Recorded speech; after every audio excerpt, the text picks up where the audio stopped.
I say, the Sun's associate editor, former political editor Trevor Kavanagh, joins me now. Trevor, let's just go through some of the highlights, just so that people can catch up, because I appreciate not everybody's drilled into the manifesto. There's not that much in there that we didn't know already. It's a bit like a repeat of the Tory manifesto, where nothing's much of a surprise, to be honest. Votes for 16-year-olds. No increase to VAT, income tax or national insurance, although the thresholds are still frozen, and 8.6 billion in tax rises have been identified with regard to charging people extra for their school fees. Non-DOMs and overseas property investors look to be being taxed more. Scrapping of the hereditary lords, have lords retire at 80. Build 1.5 million new homes, reduce net migration. We've had the Institute for Fiscal Studies saying, well, you've given us some costings, but only for the final year. So they've sort of suggested it's slightly smoke and mirrors. What's your reaction to it, Trevor? Well, I think that it raises many more questions than it answers, and quite deliberately so. I think that many of the costings of the plans for their spending certainly aren't spelled out. And the tax increases they are prepared to admit to are not going to cover the bills that they're inevitably going to face. But there is a lot more in that manifesto which has been left unspoken about, and certainly not raised in questions to the Leader of the Opposition, not least of which is the plan to completely transform our system of democracy under Gordon Brown's renewal of democracy plan, which has been sitting there more or less unexamined for the last 2 years. And this is all spelt out in the manifesto, because I know that on The Telegraph we've written stories today about them launching 14 different reviews.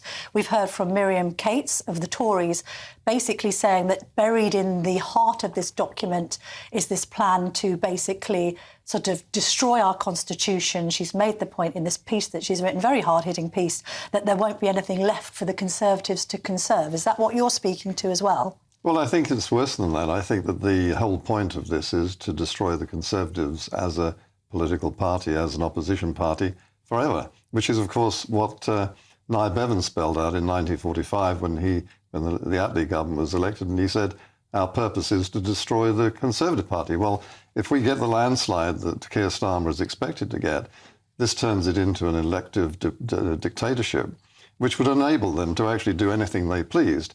And one of the things they have no intention of doing is losing the next election to the Tories, or perhaps any further future elections. But are you talking about the votes for 16 and 17-year-olds, which could guarantee Labour being in power for a lot longer, or are you talking about something bigger than that? Because you're saying dictatorship. Obviously, if they're democratically elected and they get that much of a landslide, and actually the Tories completely implode, which some people might say is their own damn fault, frankly, then they're entitled to be in power for as long as the public want them to be in power, aren't they? Yes, I mean, an elective democracy, an elective dictatorship is a democratic act. But what we're seeing, first of all, the votes at 16 is, I think, a distortion of democracy. I think that there are good reasons why 16-year-olds who are children are not allowed to drink or smoke or get married, and many other things, including, even though they're allowed to join the armed forces, they're not allowed to carry a gun into battle. And that's there to protect them. And I think that's to protect them from decisions that they might regret later. The point about that is just the start. Graham Stringer, a Labour MP, has warned against this and says that it's going to be seen as a deliberate gerrymandering of the vote to suit the Labour Party because they're likely to be Labour supporters. But I think that there are other things that the Labour Party in office would be prepared to consider, including votes for European citizens, which is about 6 million extra votes, probably going towards Labour. And who knows, proportional PR if necessary. I mean, that wouldn't be in Labour's favour, though, would it? If they've got the stonking majority. If they were in danger... They won't want to let Reform have any more power in Parliament, will they? Well, a PR would not be a good thing for any major party in power. But if in desperation, what I'm saying is they're, I think, intending to change the way we are governed in this country in a way which would enable them to retain power almost indefinitely. And when you're talking about that being a continuation of Brownism, are you talking about this kind of devolution of parliamentary and political power to quangos and arm's-length bodies and this sort of thing, so that it means that actually the people we actually elect don't seem to have much control over anything anymore? Is that what you're talking about? Absolutely. We saw Gordon Brown in power doing all of those things, and we saw him stuffing the quangos, the charities, the public sector with Labour appointees. his document that he tabled about 2 years ago, it goes much, much further. It effectively strips Parliament of its elective powers as the seat of democracy and redistributes them to councils, local authorities, devolved bodies, Scotland and Wales, and takes them away from those who are accountable to the direct voting of electors. And that in the end means that and also those would be bound in law, and the people who would decide on any legal challenge would be the Supreme Court, which of course is a Labour body. I mean, this is a continuation, just a kind of slight brief history lesson.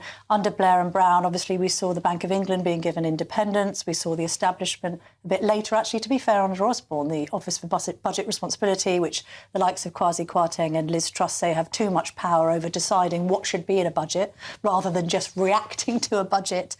So you're talking about an extension of that, Trevor. When we look at the kind of left and right of it all, in a way, this is a kind of all things to all men and women manifesto that might keep neither happy. Should we just have a look at that moment where he gets heckled on stage, clearly by a Corbynista who would be further on the left of the party, who basically thinks he's a Tory in red clothing? Let's just have a look at that. Taken together, isn't this clear evidence of a changed Labour Party and clear evidence of the change we need for our country? A changed... Thank you very much. Yeah. We gave up on being a party of protest 5 years ago. We want to be a party of power. I mean, if you couldn't hear that clearly, she's basically saying that this is a Tory manifesto. She feels he's abandoned the pledges he made when he stood for the leadership in 2020. And let's be honest, that leadership video was, slightly Ken Loach-ish. It was pretty Corbynistic. But this is clever politics from him, isn't it? Because this idea of don't vote for Labour, there's too much jeopardy, he's trying to extinguish with claims that he's the party of wealth creation now, that he is a moderate, that he's abandoned those Corbyn principles. I don't think the woman protester was listening very carefully, because what you heard at the end of that was the whole point of what Keir Starmer's after, and any politician would be too, so you can't blame him, which is we are a party of power. And so I think he's concealing his hand all the way through this about what will happen once they are in power. He doesn't want to talk about the future, what the big plans are for how they will actually levy the sort of taxes that he hasn't yet admitted to. He's admitted that he won't increase certain taxes, but there are plenty of other tax revenue streams which he could tap and increase.